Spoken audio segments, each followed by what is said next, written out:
Bonsoir à tous, j'espère que vous allez bien. Alors, on m'a demandé un tirage, apparemment ça stresse beaucoup de monde, sur les 3 jours de ténèbres, d'accord? J'expliquerai pas en long, large, en travers ce que c'est, il y a plein de documentation sur internet dessus. Ce que moi j'ai fait, c'est que j'ai questionné, quelques personnes, des religieux, d'accord? Sur ce qu'eux, pensaient de ça. Je vais en parler un petit peu parce que bon, je vais pas non plus dire: «Un tel a dit ci exactement ça». Je me suis servie de mes cartes, de mes intuitions, de mes ressentis, de mes analyses, d'accord? C'est un sujet qui stresse énormément parce qu'il y a actuellement, et je l'avais dit sur internet, attention au niveau des infos, de ce que vous recevez. Il y a beaucoup de textes aussi, hein, sur des blogs, sur des forums, on discute de choses, sans source précise, avec des interprétations souvent erronées, puisqu'en fait, que peut-on dire d'une prophétie? Une prophétie, selon la période où la personne l'a reçue, elle peut parler dans le futur de choses, heu, qu'elle ne peut pas traduire exactement. C'est comme j'ai toujours dit, quand vous prenez des prophètes des temps lointains, comment voulez-vous que ces gens vous expliquent ce que c'est qu'un avion, puisqu'un avion n'existait pas, un sous-marin n'existait pas, un téléphone portable n'existait pas, internet n'existait pas. Donc bien souvent, Heu, ces gens ont traduit par rapport à des visions, par rapport à des choses qu'ils ont entendues, par des apparitions, d'accord? Heu, c'est extrêmement difficile. Moi, je ne juge pas, aucun prophète. Je ne jugerai jamais ces gens, je ne jugerai pas les gens par rapport aux interprétations. Simplement, ce que je trouve désolant, c'est qu'au niveau des informations, parfois au niveau de certains lanceurs d'alerte aussi, je dis prudence parce que, non seulement il y a de l'infiltration, mais il y a parfois des gens qui mettent trop d'émotions dedans. Quand vous mettez de la colère, vous transmettez quelque chose d'anxiogène, d'accord? Hem, le problème avec les prophéties, certains textes de toute culture, hein, d'où que ça vienne et quoi que ce soit, il y a toujours eu, déjà des traductions qui sont difficiles d'une langue, surtout une langue ancienne, voire une langue morte, à une autre. Ça peut changer énormément selon le traducteur, selon l'interprétation, puis le on dit, du on dit, du on dit, des des témoignages de base qui disparaissent et ensuite, ben, on je ne vais pas dire qu'on brode autour, mais il y a des choses qui sont extrêmement, modifiées. Moi, par rapport aux religieux que j'ai vus, y compris, 2 prêtres, d'accord? Hem, ils ont pris ça avec beaucoup de recul, d'accord? Mais de toute façon, quand tu es dans la vraie spiritualité, et j'estime que ces gens sont dans la vraie spiritualité, ils ont des connaissances, c'est incroyable tout ce qu'ils peuvent m'apporter, notamment à l'époque où je faisais, sur un forum, j'animais toute une section sur, l'angéologie, heu, sur les recherches par rapport à l'Apocalypse, au livre d'Enoch et tout ça. Heu, souvent je faisais appel à eux et j'avoue que sans leur aide, j'aurais été parfois vraiment, à côté de la plaque, ou j'aurais mal interprété certaines choses, d'accord? Donc comme il y a beaucoup de gens qui m'ont vraiment, je vous en veux pas, hein, mais tout le monde m'a bassinée avec ça. Hem, j'ai essayé de faire, mon analyse, une analyse par rapport à ce qui m'a été dit par rapport à ces personnes, d'accord? Et par rapport à mon tirage. Donc ce qu'étaient ces 3 jours de ténèbres et aussi par rapport au flash que j'avais, ce qu'il allait se passer. Il y a toutefois quelque chose, j'ai même recherché auprès d'amis qui sont dans le domaine, mais vraiment purement cartésien scientifique, ça ne veut pas dire qu'ils ne sont pas croyants. Heu, 3 jours de ténèbres sur toute la planète, ben, autant dire que, bah, c'est la fin du monde, hein, parce que s'il y a plus de lumière du soleil, on va se retrouver dans le scénario le jour d'après qui est très peu probable. Mais on a vraiment cherché toutes les explications, d'accord? Des plus rationnelles à celles les plus, on va dire, paranormal, spirituel, peu importe le mot qu'on met dessus. Mais le bilan n'est pas aussi catastrophique, loin de là, que ça. De même qu'actuellement circule une, excusez-moi, circule quelque chose comme quoi il y aurait une famine. Je vous arrête tout de suite. Des famines, il y en a toujours eu. Une famine globale, mondiale, il n'y en aura pas. Moi, cette histoire de pénurie, admettons, il y a des blocages de camions, évidemment, il y a des choses qui ne seront pas livrées, mais ça ne veut pas dire qu'il n'y aura rien du tout qui sera livré. N'oublions pas qu'on a quand même des producteurs régionaux, d'accord? Moi, je ressens beaucoup d'entraide par rapport à ça. Je dirais que quand je dis faites des petits stocks, c'est par rapport à des pénuries qui peuvent durer quelques jours, mais les magasins ne seront pas archi-vides, d'accord?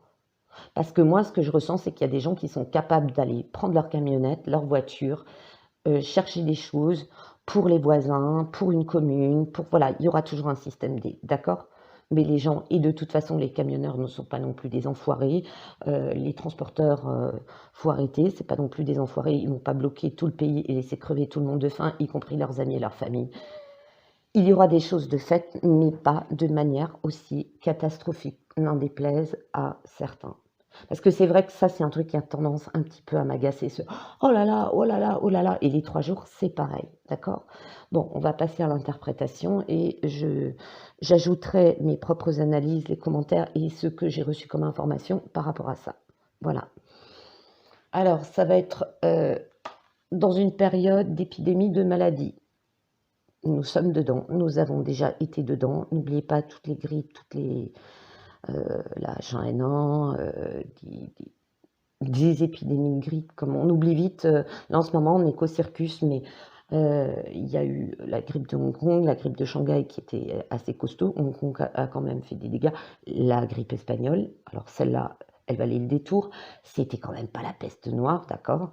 Elle va arriver dans une période d'épidémie.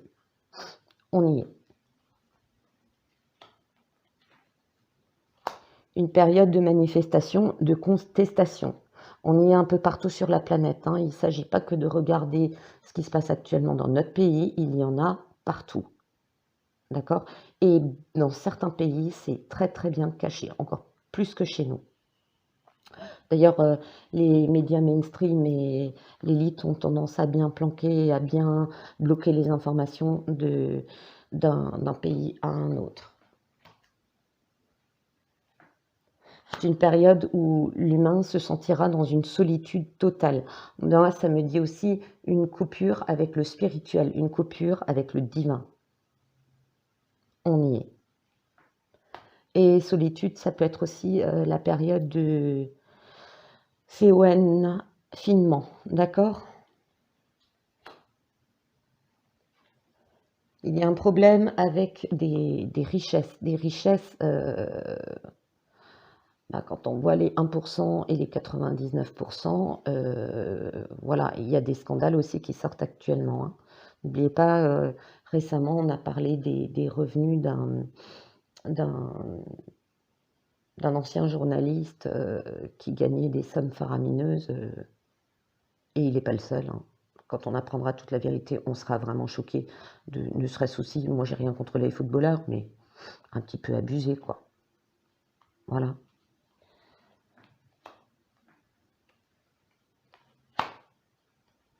Beaucoup de procès. Moi, ça me dit une période de beaucoup de procès. On y est et c'est pas fini, d'accord? Ça, je vous le dis tout le temps.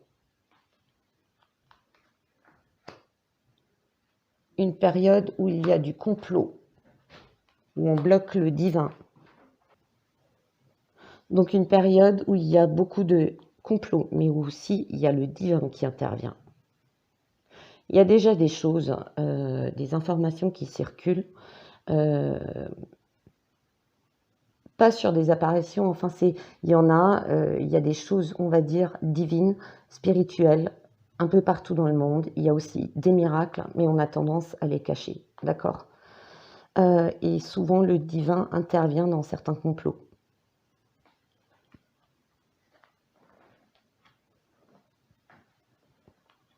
un problème de production de ressources. N'oubliez pas qu'au début du coco, ça a été un joyeux bordel avec l'histoire des muselières, où on a aussi, qu'est-ce que j'avais entendu? Qu'il y avait une usine, ils avaient bloqué une usine pour un traitement qui était, c'était pas pour les pic-pics, c'était un autre traitement où on avait bloqué, d'accord? C'est une période où on va bloquer les productions. Actuellement, si vous fouillez un petit peu, il y a beaucoup d'usines où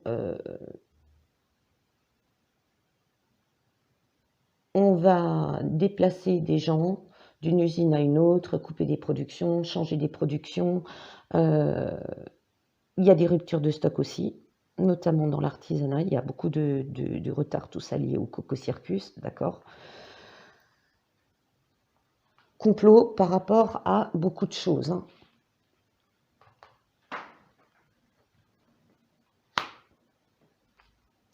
Une période où la croyance et la foi sont bafouées, détournées, déviées.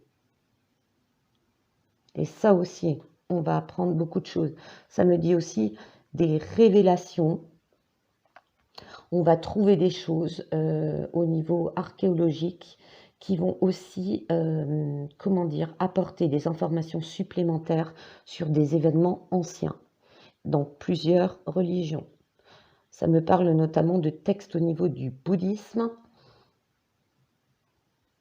au niveau du christianisme et au niveau de l'islam. Alors, je ne sais pas, je ne peux pas vous dire où et comment, mais il y a des choses qui vont être trouvées à droite à gauche. Ça va bouleverser aussi l'ordre des choses, hein.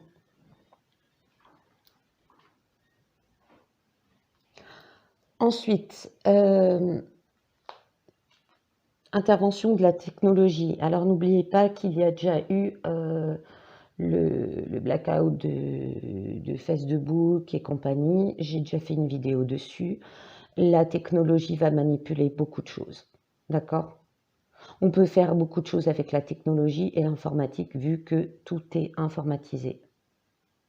Moi, ça m'a toujours parlé de blocage Internet, même de blocage au niveau de certaines commandes où on pouvait couper l'électricité un petit peu à droite, on pouvait couper un petit peu les réseaux d'eau un petit peu à gauche, où on pouvait faire beaucoup de choses. Et beaucoup de choses pour stresser davantage les gens.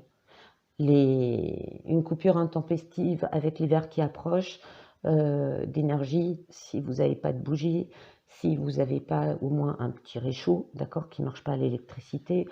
Bon, système D, ça s'apprend très vite. Croyez-moi que les humains peuvent être très, très inventifs et peuvent se rappeler de beaucoup de méthodes anciennes quand c'est nécessaire. N'oubliez pas aussi que dans le monde, il y a encore beaucoup de pays, ils n'ont pas d'électricité, ils n'ont pas l'eau courante, et pourtant, ils survivent, et ils sont bien plus au calme que nous, même si les conditions sont parfois difficiles.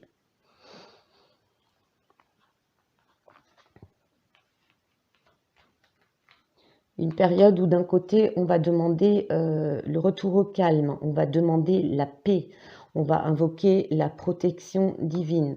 Moi, personnellement, je n'ai jamais vu autant de gens qu'actuellement prier, faire des neuvaines,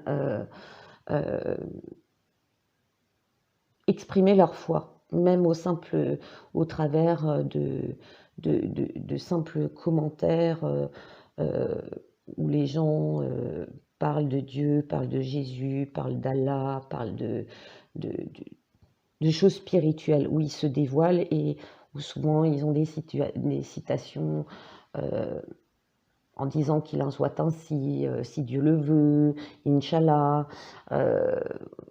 Voilà. Moi, j'ai déjà remarqué qu'au travers des commentaires, les gens expriment plus et parfois plus aisément leurs croyances. Donc, on comprend qu'au travers de leurs textes, ces gens se tournent plus vers la foi.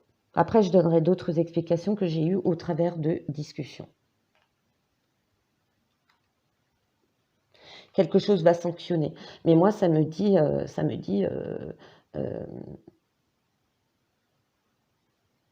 au travers de mes dessins, au travers d'autres cartes que j'ai, hein, des jeux que j'ai achetés, je peux interpréter de 1000 manières différentes un dessin. Là, moi, la sanction, le couperet, je le prends comme un stop, ça suffit. C'est un stop divin. Trop de poison dans le monde, trop de catastrophes dans le monde, trop de toxiques, trop de chimie, trop de... Ça me dit aussi de manipulation mentale des gens au travers des effets secondaires des médicaments, des antidépresseurs, des anxiolytiques, des neuroleptiques, euh, de choses déversées dans les rivières, dans les fleuves, d'accord. Euh, il faut avoir vu certaines vidéos postées directement en ça. Un réseau comme YouTube est bien parce que combien de fois vous voyez au Bangladesh ou en Inde des gens qui filment qui sont absolument horrifiés parce qu'une usine qui va faire des teintures de jeans, de t-shirts, tout ça, et les petites merdes qu'on achète bon marché sur internet, ils vont déverser par exemple 500 litres de colorant bleu ou de colorant rouge, ou des fois tellement de colorant que il y a une rivière comme ça en Inde, eh ben, elle moussait. À l'été, on aurait dit qu'on avait déversé des cuves de bain moussant, d'accord. Là, il y a un trou. Ça me dit aussi un retour de la nature. La nature, en manipulant par la géo-ingénierie et d'autres techniques, est en train de se rééquilibrer elle-même. Donc, elle nous renvoie un petit peu le bordel qu'on a foutu pendant des décennies. Quelque chose qui touche trop la jeunesse, trop les jeunes enfants. Ça me dit trop d'écran, trop de manipulation, trop de déconnexion de l'enfant. On veut tout de suite des enfants. Euh, on laisse les enfants devenir trop vite adultes. On les laisse trop aller sur les écrans. Moi, je le vois autour de moi et je le vois même au travers de mes enfants, que souvent ils sont au courant de choses. Moi, je suis même pas au courant, quoi. Je veux dire, voilà. Bah, maintenant, ils sont plus grands, j'en ai un qui est majeur. Bah, ils surfent sur le net et puis ils disent tiens, tu t'es pas au courant, il s'est passé ça, ça, ça et ça. Moi, pendant longtemps, j'ai été dans la géopolitique, hein, j'ai fait le calcul, j'y étais durant 7 ans à fond. J'étais quasi incollable sur certains sujets de géopolitique.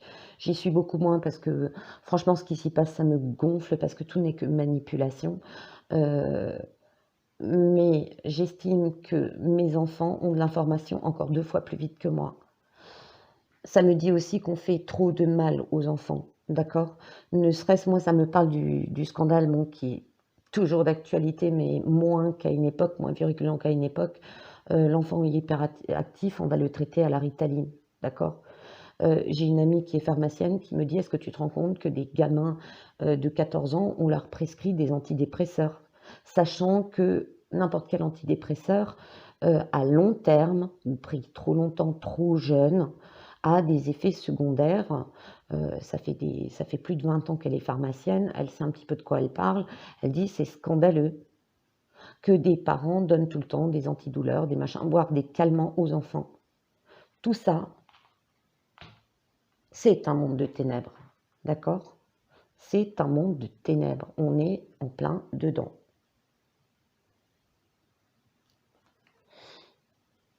Le miroir magique, moi, ça me parle d'ego.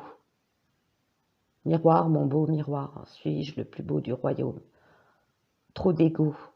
Bon, au sommet, notre cher petit macaroni, plus égocentrique, je crois pas qu'on puisse faire, hein. Moi, je l'appelle le petit Néron aussi, des fois. Quoique le poudré, ça lui va extrêmement bien.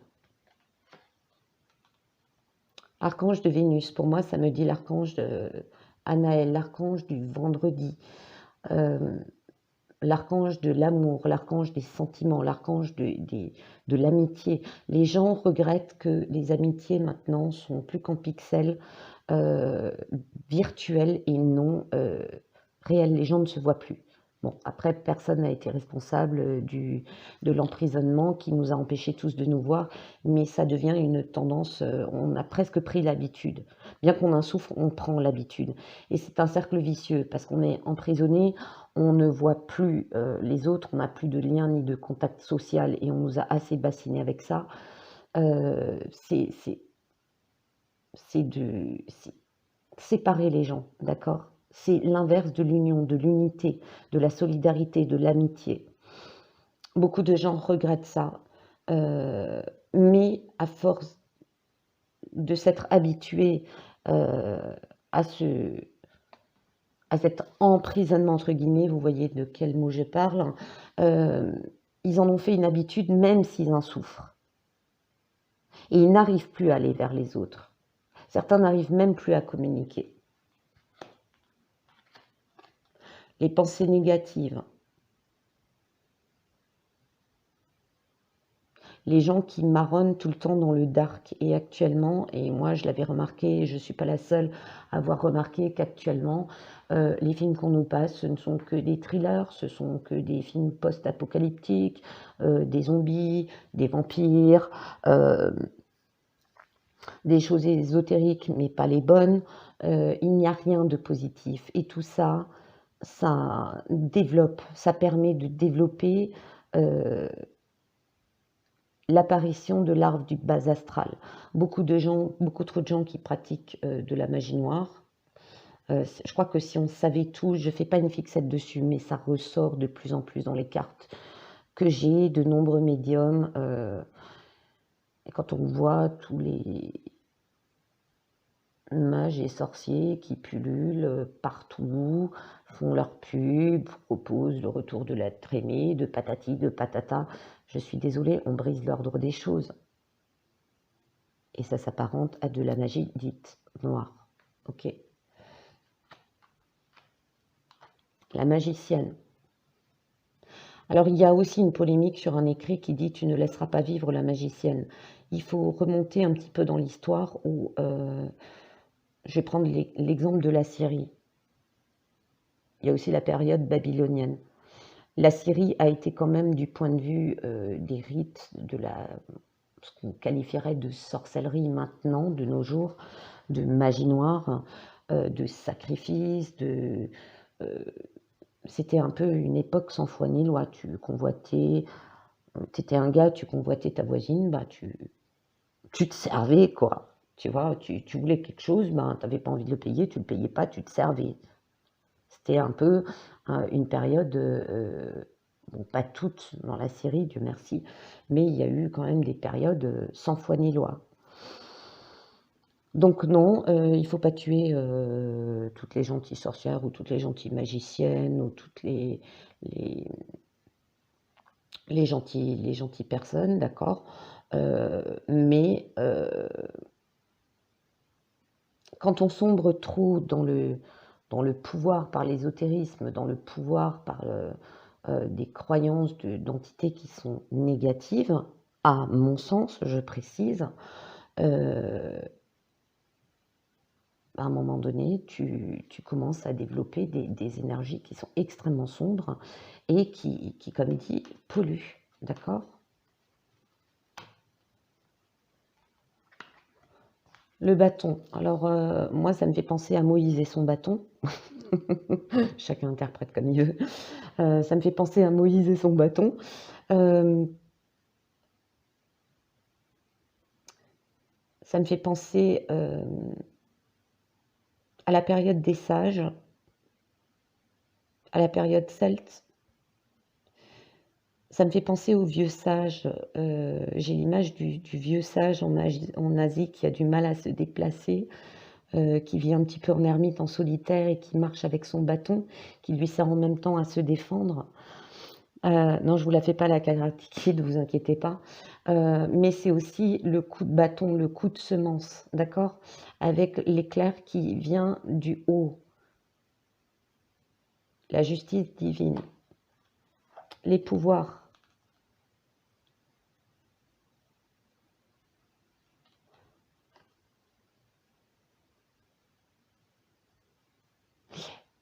Ça me parle d'éclair, de transmission du pouvoir divin. Donc on est très dans une phase, et moi je trouve qu'on y est actuellement, on est dans la phase du bien contre le mal. D'un point de vue astrologique, on a quand même des conjonctures assez montagnes russes. C'est vraiment la phase d'épuration. Moi je dirais qu'il Il n'y a pas de 3 jours, 72 heures chrono. Et il y avait un des prêtres avec qui j'en avais parlé qui m'avait dit ce qu'on estime comme étant 3 jours, c'est plus. C'est une période de 3 mois. Ça ne veut pas dire que ça va être Apocalypse Now, Armageddon et j'en passe et des meilleurs pendant 3 mois. Pour moi, et cet homme disait aussi, parce qu'il connaît tous ces textes, il m'en a même parlé de certains que je ne connaissais pas.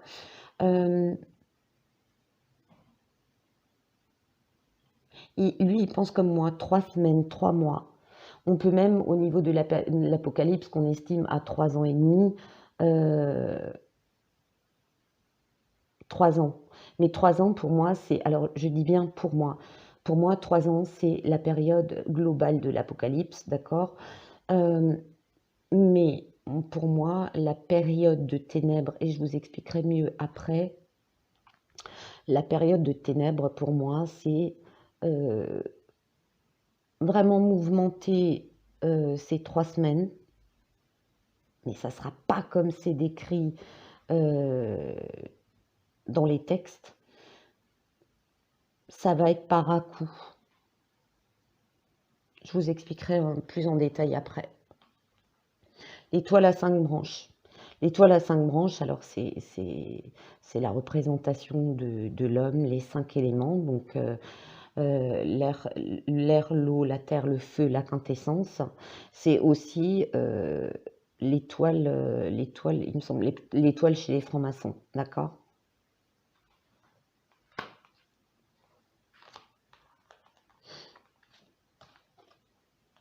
Je dirais pas à fond ce que j'en pense, mais j'en pense pas que du bien. Loin de là. Bon, on va pas rentrer dans une autre polémique. Le prince à la face d'aigle.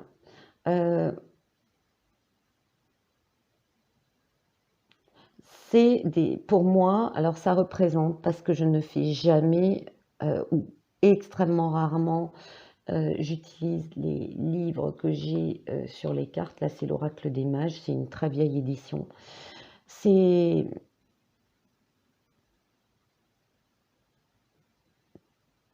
l'homme qui se prend pour un prince, l'homme qui joue l'aigle, le prédateur, le rapace, celui qui veut ramasser tout, celui qui veut être plus que les autres, d'accord? D'un autre côté, le prince à la face d'aigle, c'est l'émergence d'une personne ou de plusieurs personnes qui vont aider l'humanité à évoluer. Ça me dit aussi la présence d'êtres divins, comme les anges, qui interviennent dans certaines situations. Non, on n'est pas dans le film Légion, désolé, qui pour moi n'est qu'une fiction et le restera. Des anges qui interviennent soit pour aider certaines personnes, qui aident l'humanité à avancer, et dans d'autres cas, des anges qui interviennent pour stopper des choses qui seraient encore plus catastrophiques. Voilà, mais ça, comme dit, c'est mon interprétation. Ensuite, je les prends 2 par 2. Nous voyons la lumière, le nadir, la lumière au bout du tunnel. Donc, pour moi, nous sommes dedans.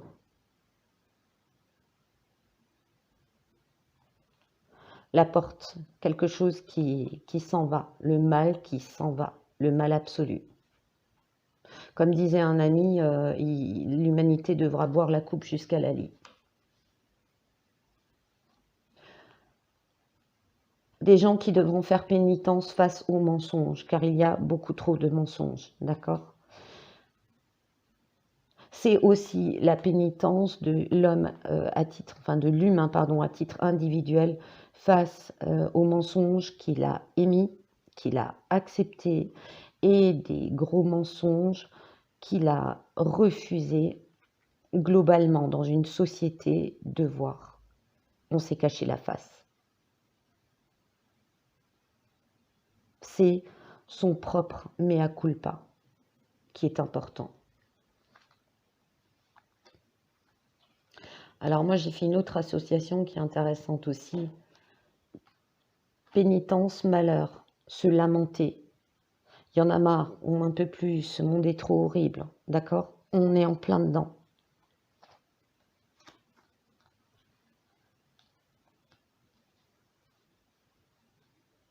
C'est aussi la reconnaissance du malheur qu'on a créé. Un changement des énergies qui va vers la richesse. Alors, c'est pas la richesse, double sens aussi. Manipulation de certaines énergies, d'accord? Des tricheries par rapport à des... Et pour ceux qui n'y croient pas, accrochez-vous bien parce qu'à un moment donné, on va apprendre tout ce qui se passe derrière, d'accord? Il y a bien des informations qui ont été détournées. Quand on vous dira les vraies, vous allez vraiment tomber des nues. Pas que pour Pic-Pic et compagnie, des scandales de pollution, des scandales sur les maladies, des scandales par rapport à des manipulations du net, d'accord? Ça sera aussi une manipulation ésotérique pour de la richesse. C'est un changement, une phase de changement d'énergie pour une autre richesse, d'accord? Où tout le monde vivra décemment. On ne peut pas continuer à vivre sur une planète où une moitié a vécu des décennies correctement au détriment d'une autre qui a crevé la dalle. D'accord?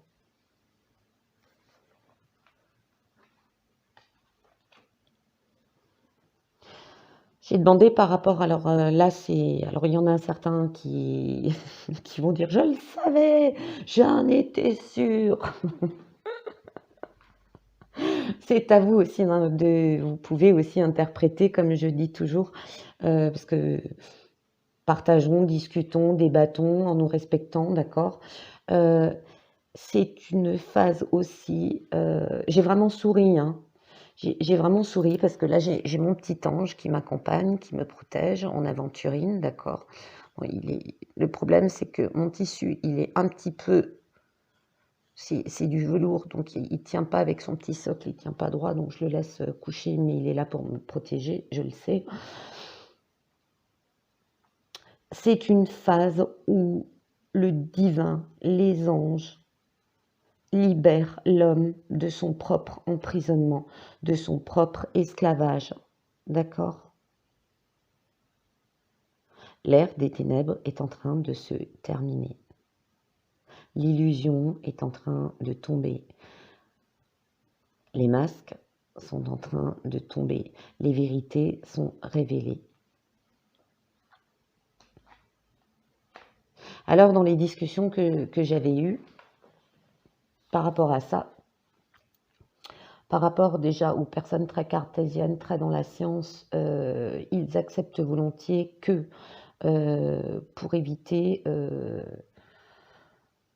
on va prendre le cas de notre pays, d'autres pays aussi.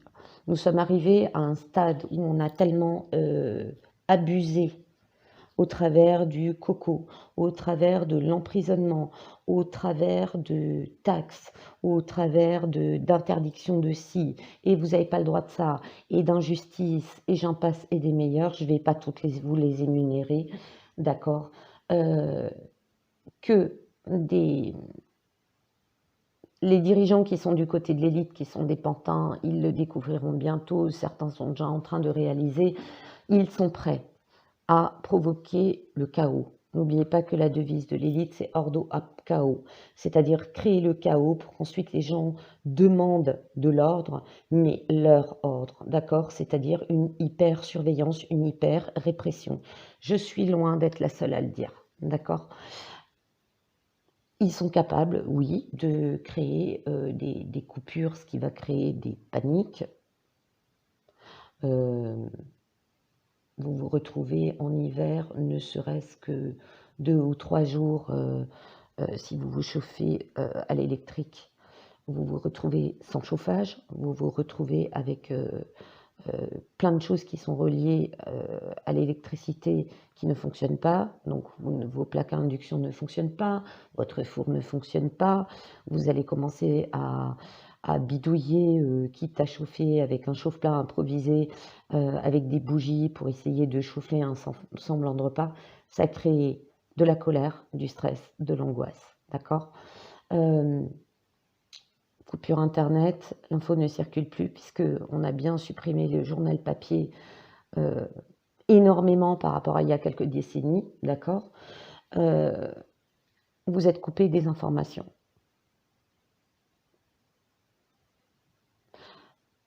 Votre tram, par exemple, ne circule pas, ou il y a des coupures de bus électriques et compagnie, voire de voitures électriques, bah, il ne vous reste plus que le vélo, hein. Si vous avez 40 km à faire, bon courage. Ça a créé des zones de chaos. Quand on parle de... et ça, c'était très pertinent, ce qu'un prêtre m'avait dit. Et j'ai fait une remarque par-dessus, et il l'a trouvé, il a dit « Ah ben tiens, j'avais pas vu ça comme ça ». Quand on dit qu'il ne faut pas regarder dehors, d'accord? Quand on dit qu'il ne faut pas regarder dehors, on peut prendre des situations comme des catastrophes où vous vous mettez à l'abri, d'accord? Vous ne regardez pas dehors parce que vous allez en avoir encore plus peur. Quand il y a des déluges, et il y en a beaucoup en ce moment, des déluges d'orage, de grêle, des tempêtes, ben, qu'est-ce que vous faites?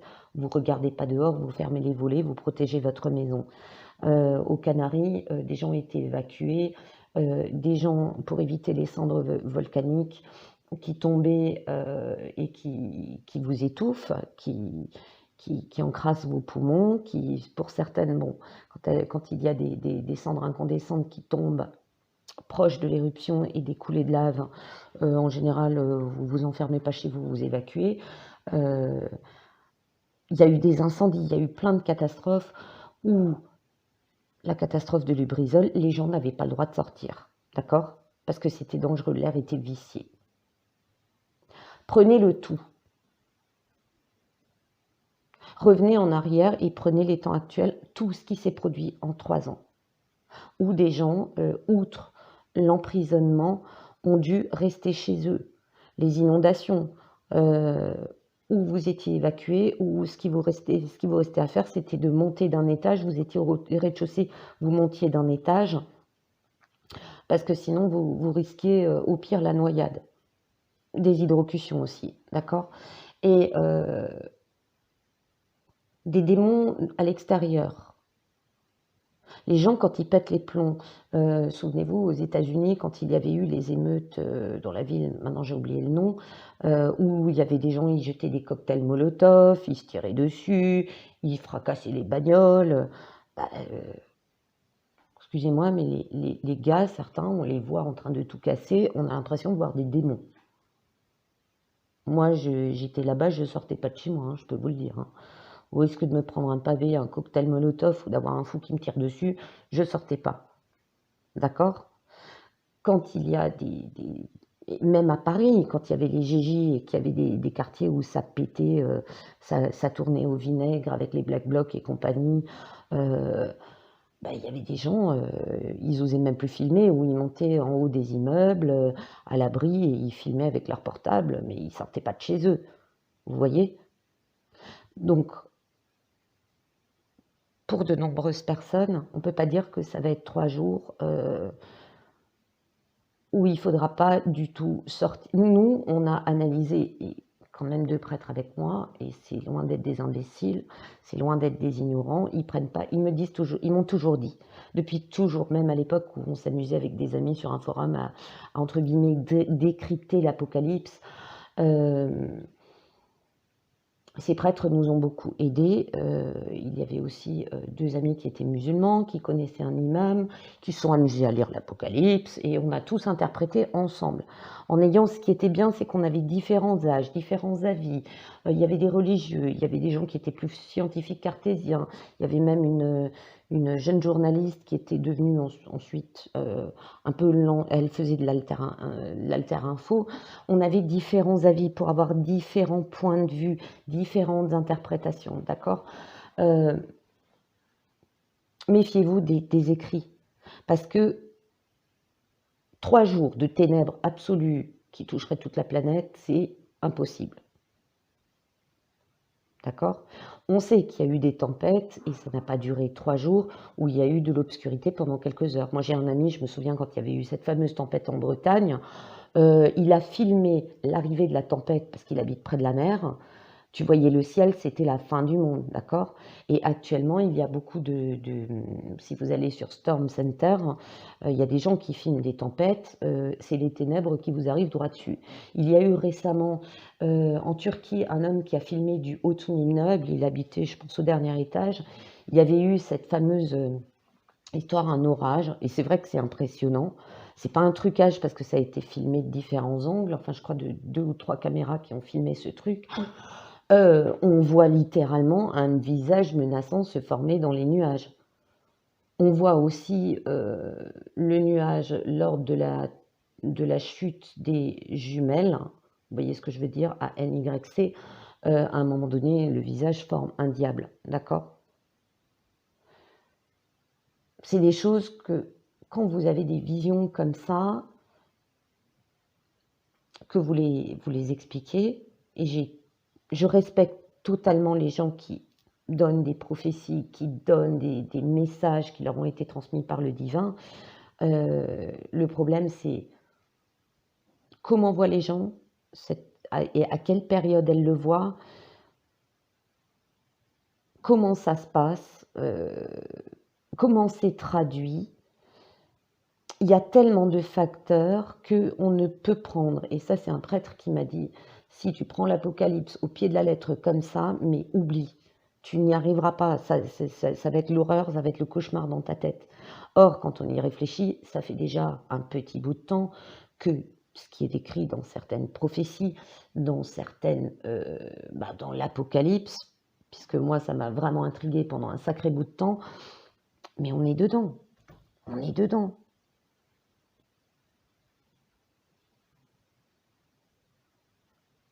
Le fils se dressera contre son père, il y aura une dissension dans les familles, les enfants ne respecteront plus leurs parents, mais regardez autour de vous. Il y en a, j'ai envie de leur dire, sortez un peu de votre ferme parce que on est dedans. Des enfants qui sont tués, pire encore, des enfants sacrifiés, n'ayons pas peur des mots. La pédocriminalité, ça finit comment? Les gosses, ils en crèvent, d'accord? Les maladies.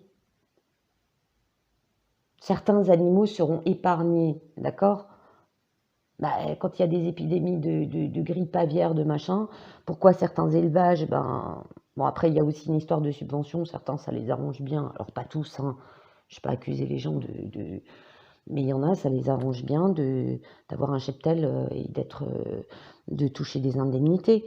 Mais des fois, quand il y a véritablement une épidémie au niveau d'une grippe porcine et d'autres grippes qui touchent les animaux, vous pouvez avoir, et ça c'est une amie qui habitait les Landes qui m'a dit, il y a eu des cheptels de canards, ils n'avaient rien.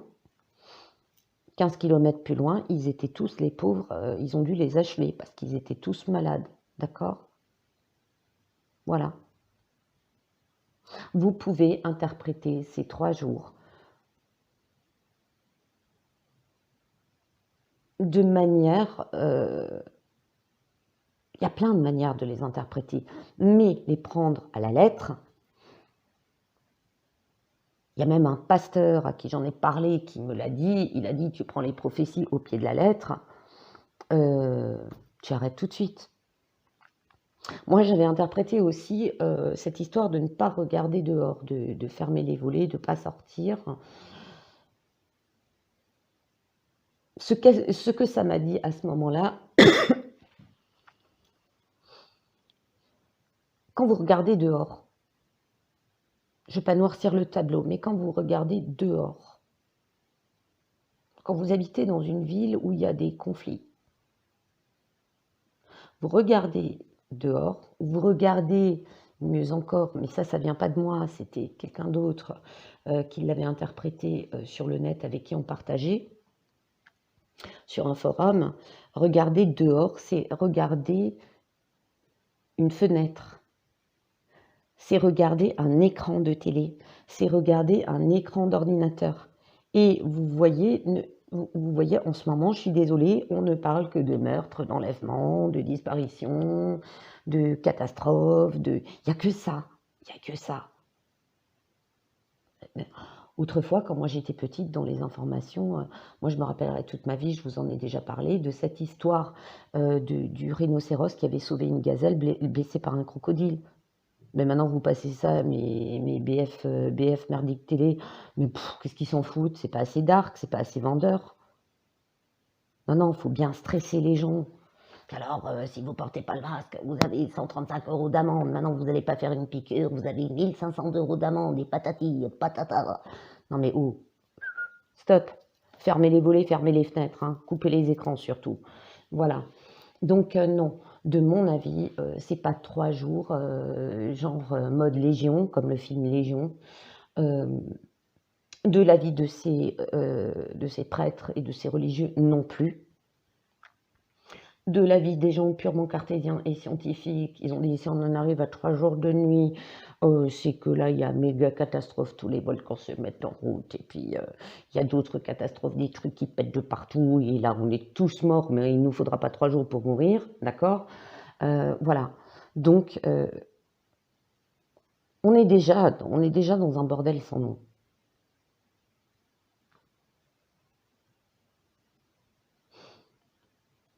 Je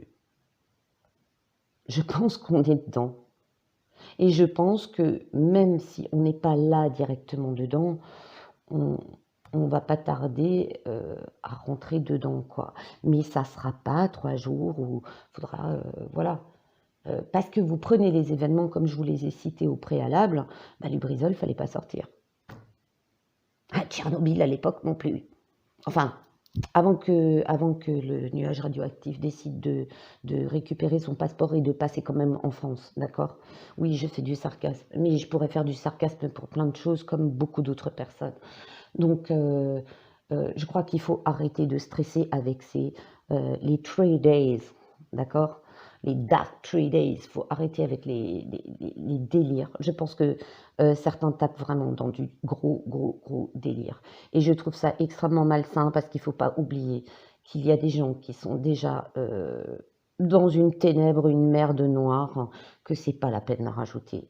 Et que, au final, ce qui sera réellement les ténèbres, ce seront pour les méchants et pas pour les gens qui sont gentils, dans le partage, honnêtes, qui ne volent pas les autres, qui n'agressent pas les enfants, qui ne les enlèvent pas, qui ne les sacrifient pas à quelque chose, voilà, qui ne vendent pas un produit qui savent, ou une pique-pique ou des cachetons ils savent que ça a des effets secondaires, d'accord? Des gens qui n'acceptent pas de droguer des enfants avec des antidépresseurs à 14 ans. Voilà, eux, oui, mais eux, ils sont déjà dans les ténèbres, sauf qu'ils y seront un petit peu plus, à mon avis, parce que à chaque fois dans les cartes, je sors toujours le divin, je sors toujours la protection des anges, d'accord?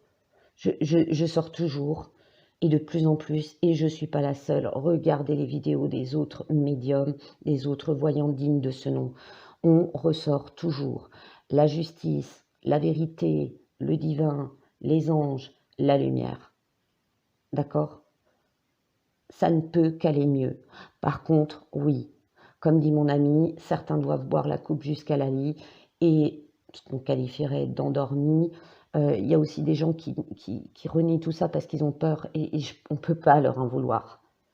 D'accord? Il y a des gens qui sont comme les enfants, ils entendent la nuit un bruit dans leur chambre, bah, ils vont se cacher sous leur couette et trembler et attendre que ça passe. Je ne leur jetterai même pas la pierre, et ne les agressez pas. Amenez-les à comprendre les choses en douceur, adaptées à leur psyché, d'accord? Adaptées à ce qu'ils sont capables d'encaisser. Si vous engueulez quelqu'un qui a très peur, ça ne va pas le faire réagir. Il va se bloquer encore plus. Voilà. Donc j'espère que cette vidéo vous plaira, mais j'ai demandé aussi à d'autres médiums qui n'ont pas de chaîne YouTube, que je connais très bien depuis plus de 25 ans. Ils ne voient pas du tout la période des 3 jours, des fameux 3 days, de la manière dont c'est décrit. On est plus ou moins d'accord sur les événements, ça va pas être 1 sur 2, il va, genre Dieu, il va arriver, il fait: «Toi, tu vas en enfer, toi, tu vas au paradis, toi, tu vas en enfer, toi, tu vas au paradis». Je crois que l'enfer, il est déjà un petit peu beaucoup sur terre, d'accord? Voilà, donc mes amis, restez positifs, faites le bien autour de vous. Comme je le disais dans d'autres vidéos, n'hésitez pas à faire votre mea culpa. Demander pardon, dire qu'on est désolé, réparer les choses au maximum. Il est jamais trop tard. Il n'y a pas d'âge, il n'y a pas d'heure. Voilà. Je vous fais de très gros bisous et je vous dis à très bientôt. Bye bye.